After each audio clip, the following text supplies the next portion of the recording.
जीवनाच्या वाटेत सर्वांसोबत जायचं आहे. काही आपलं देण आहे, काही त्यांचं घेण आहे.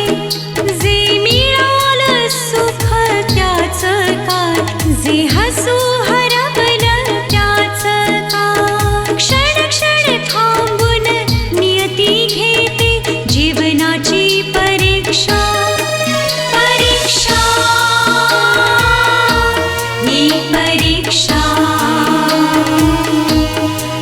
परीक्षा खरी परीक्षा. वा, चांगली आयडिया आहे. हो ना. आणि ऍक्टिंग त्याच्यापेक्षा चांगली आहे. खरं सांग भारती, म्हणूनच मी तिला विचारू शकलो नाही की तिच्याबरोबर नेमकं झालं काय. फार घाबरली होती ती.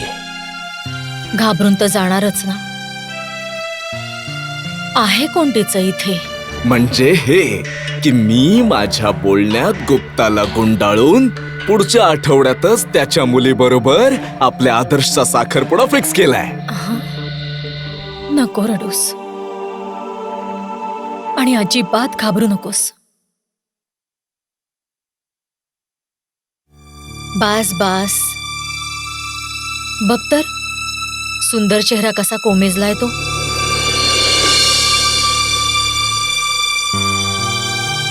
बस कर आता रडणं. सीमा, मी निघतो.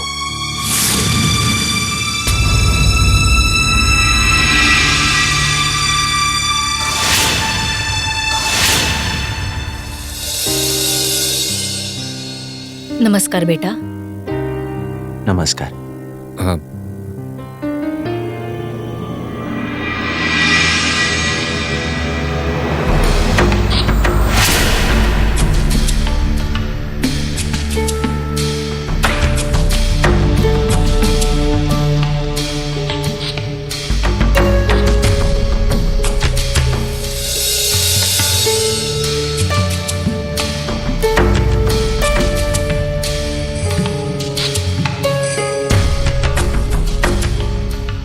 मुलगा,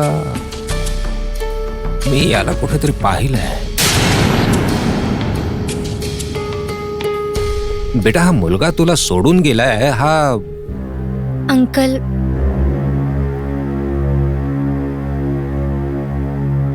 ते माझे पती आहेत.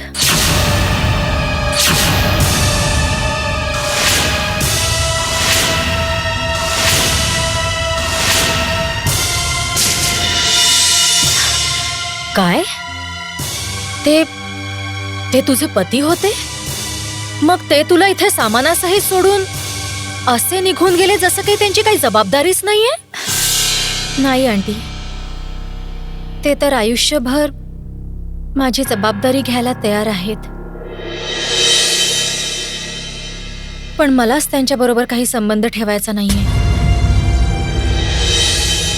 पण का बाळा?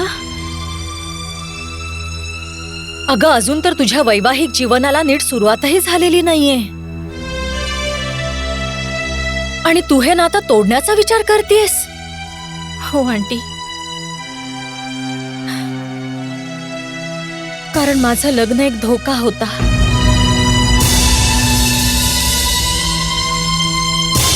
कुठल्या तरी व्यक्तीचं खोटं लपवण्यासाठी एक खोटं बंधन. अगं गायत्री, हे सोडा आता. तिला विश्रांती घेऊ दे. या गोष्टी नंतरही बोलता येतील. तुम्ही ठीक बोलताय बाळा. आता तू आराम कर. हं, तू तुझी मैत्रीण भारतीच्या रूम मध्येच राहशील आणि भारतीची रूम ही तुझीच रूम आहे.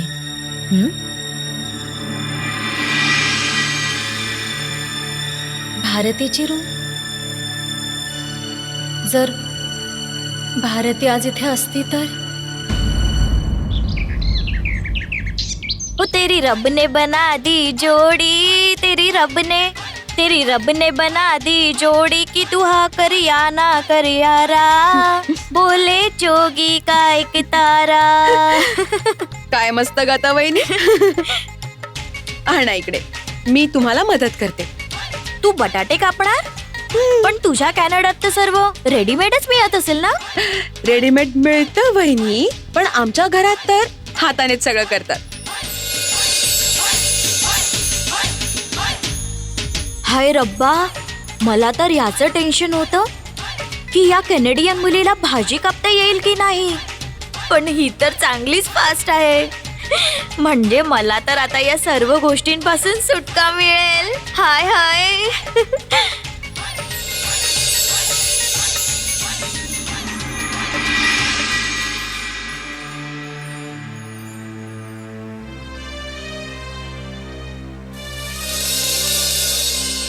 गुप्ताची मुलगी येईल आणि सोबत धनपेटी घेऊन येईल.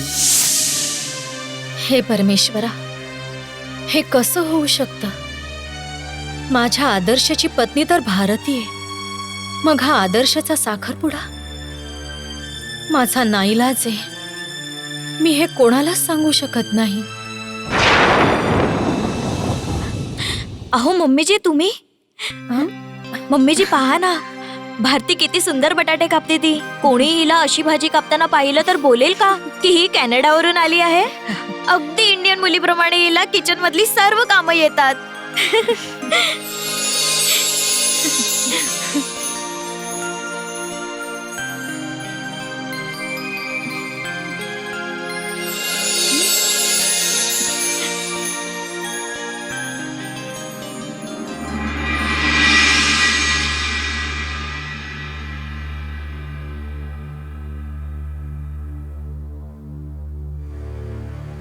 मम्मीजी, हे काय? तुमच्या डोळ्यात अश्रू? अगं नाही, ते डोळ्यात बहुतेक कचरा गेला असेल. मी डोळे धुवून येते. हा,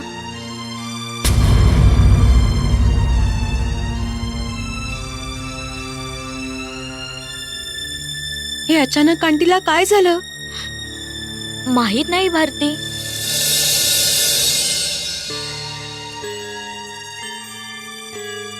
पण कारण तर शोधावंच लागेल.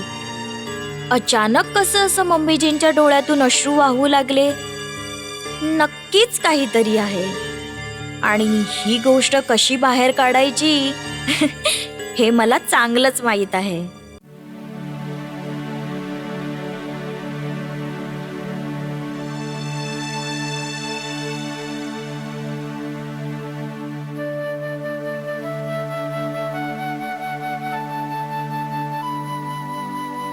हे घे बाळा, पाणी घे.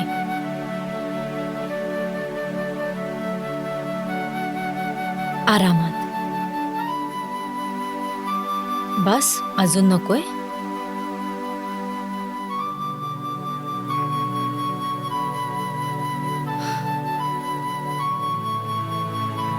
मोकळेपणानं बोलशील माझ्या बरोबर? तुझ्या मनावरचं ओझं कमी होईल. तुझ्या बरोबर असं काय झालंय बाळा की ज्यामुळे तुझा पती तुझ्या जवळ याला कचरतोय? सीमा का ते तुला झोपेच्या गोळ्या देणार होते, जेणेकरून त्यांचा आणि माझा काही संबंध यायला नको. आंटी, त्यांच्या आयुष्याचं सत्य मला कधीच कळू नये म्हणून. असं काय सत्य आहे?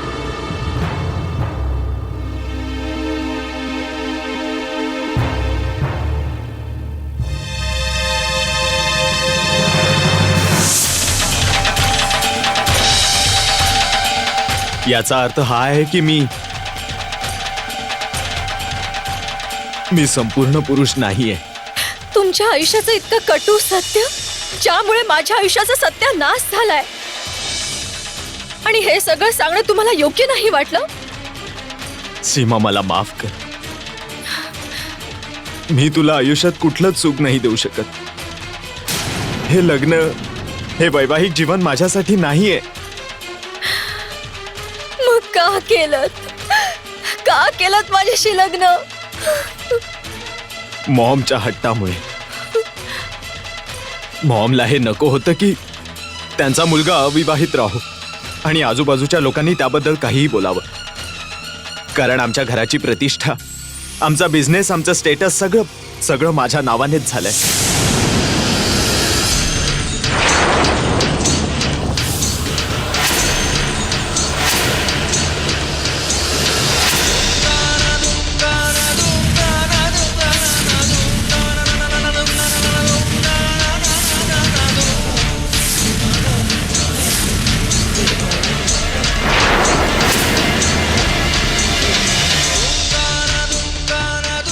काय? एवढा मोठा धोका?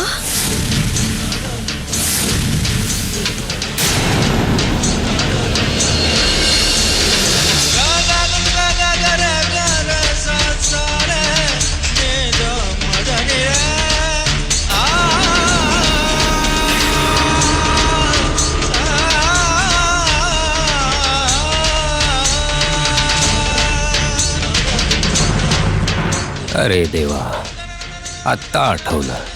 हा मुलगा मोहनीश आहे, त्या मीनाक्षीचा मुलगा. त्याने इंडियात जाऊन लग्न केलं आणि तेही या बिचाऱ्या सीमाशी.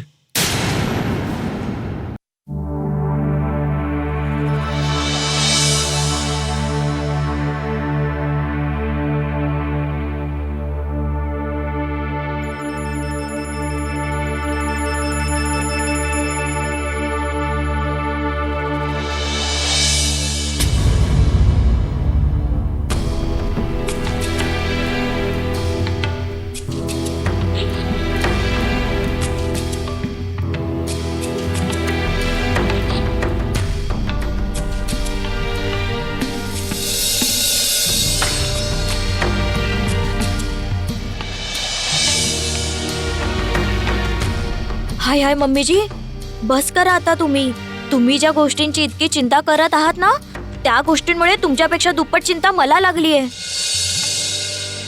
कुठली गोष्ट ग? मम्मीजी, विचारू नका. ती गोष्ट ना, सांगायला सुद्धा मला भीती वाटते. माहित नाही तुम्ही हे सर्व कसं सहन करत आहात. मी पण सहन नाही करू शकते. पण पम्मी, तुला कसं कळलं की मी कुठल्या तरी गोष्टीने खूप चिंतेत आहे ते? मी सांगितलं ना मम्मीजी, ती गोष्ट मला विचारू नका. विचार करूनच भीती वाटते. पण तुला कसं माहित? मी तर कोणालाच काही सांगितलं नाहीये. आणि मम्मीजी, सांगूही नका. तुम्हाला तर माहीतच आहे ना की. हो, माहित आहे. आदर्शच्या पप्पांना ही गोष्ट कळली तर ते माझ्यावर खूप नाराज होतील. याचा अर्थ पापाजींनी नक्कीच काहीतरी गडबड केली आहे आणि त्यासाठी मम्मीजींना गप्प राहायला सांगितलं आहे. मम्मीजी, पापाजी असं कसं करू शकतात? तुम्ही त्यांना समजवण्याचा प्रयत्न नाही केलात? काय समजवणार? हे सांगू का की गुप्तांच्या मुलीशी पुढच्या आठवड्यात आदर्शचा साखरपुडा नका करू. कारण आदर्श ऑलरेडी भारतीला या घरात सून म्हणून घेऊन आलेला आहे. हाय रब्बा, हे कसं होऊ शकतं? भारती बरोबर असताना आदर्शचा दुसरा साखरपुडा? पण मम्मीजी, आपल्याला सर्व माहीत असताना आपण गप्प कसं राहू शकतो? पण मग काय करू शकतो आपण? आणि हो, ही गोष्ट कोणालाही सांगू नकोस की मी हे सगळं काही तुला सांगितलंय. डोंट वरी मम्मीजी, मी कोणाला काहीच सांगणार नाही. तुम्ही चिंता नका करू. पण पम्मी, तुला हे कोणी सांगितलं? मम्मीजी, मी तुम्हाला सांगितलं ना, माझा नाईलाज आहे तुमच्यासारखा.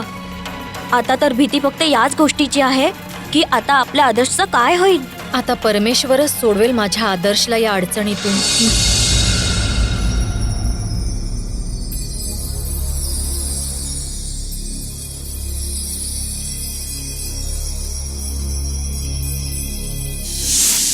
तुम्ही तर एकटेच आलात.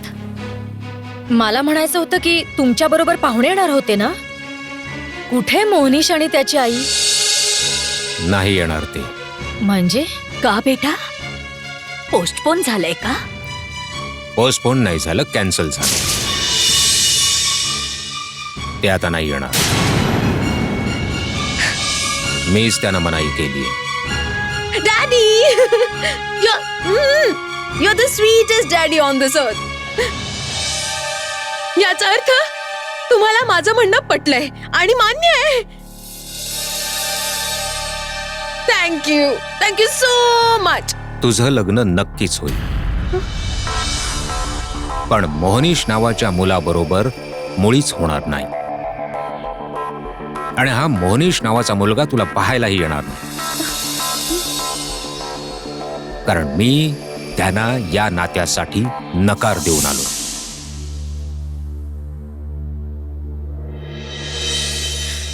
तुम्हाला कळलं का? मला आत्ता सीमाच्या सासरची खरी माहिती कळलीये. फार मोठा धोका झाला हिच्या बरोबर. तुम्ही ऐकलत ना, तर तुमच्याही मनाचा थरकाप उडेल.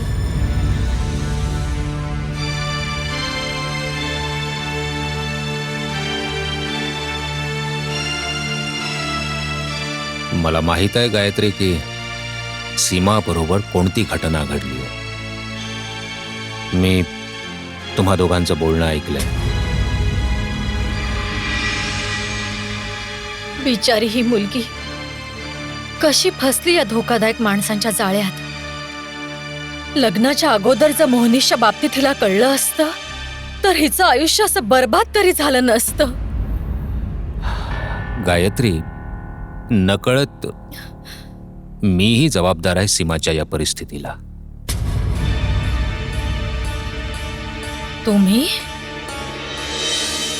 हे काय बोलताय तुम्ही? होय गायत्री. तुम्ही ओळखत होतात त्या मुलाला? सगळं माहित होतं त्याच्या बाबतीत? हा तोच मुलगा आहे ज्याच्याबरोबर मी आपल्या भारतीचं लग्न ठरवणार होतो.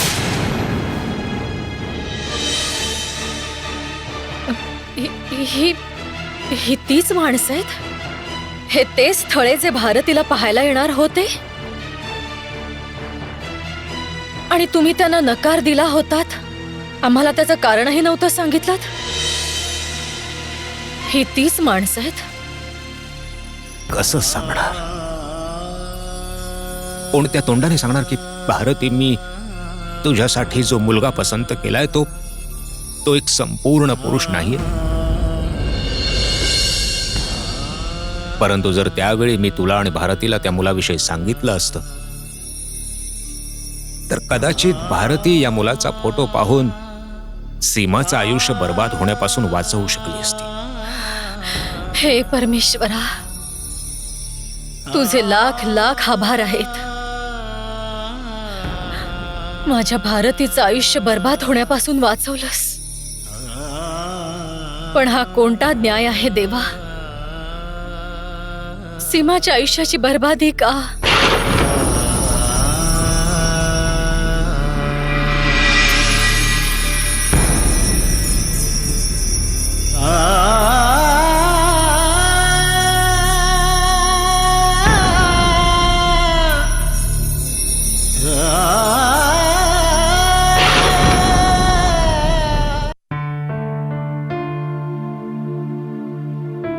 बस कर सुनबाई, आता गुडघे दुखायचे थांबलेत हा माझे.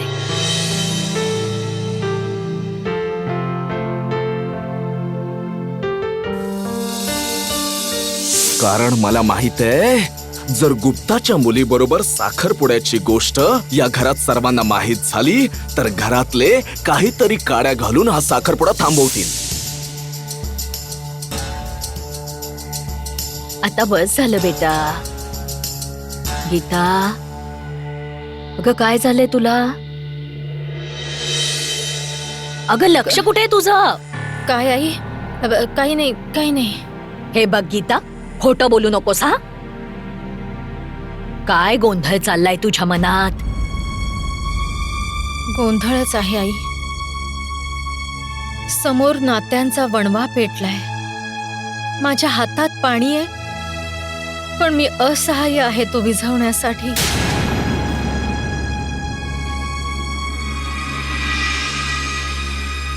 ती काय कोड्यात बोलते कळत नाही, पण नक्कीच काहीतरी आहे. तिला सांगायची इच्छा आहे पण सांगू शकत नाही. अगं सुनबाई, आयुष्यात संघर्ष हा येतच असतो. माणूस इतका असहाय्य होतो की काहीच करू शकत नाही. अगं पण तुला कोणी अडवलंय सांग ना. हा नात्यांचा वणवा विझवण्यासाठी आदर्शचा साखरपुडा ठरवलाय का? पुढच्या आठवड्यात.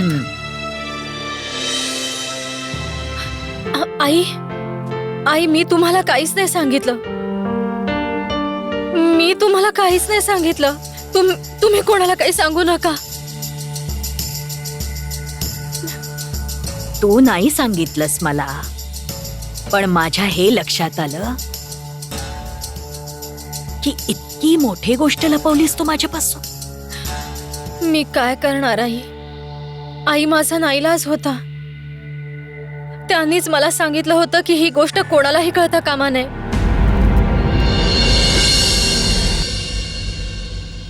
अगं बाहेर मी तुला प्रपोज करत नव्हतो. अगं ते तर मी तुला एका ऑडिशन मधली शायरी ऐकवत होतो आणि तुला वाटलं की मी तुला प्रपोज करतोय.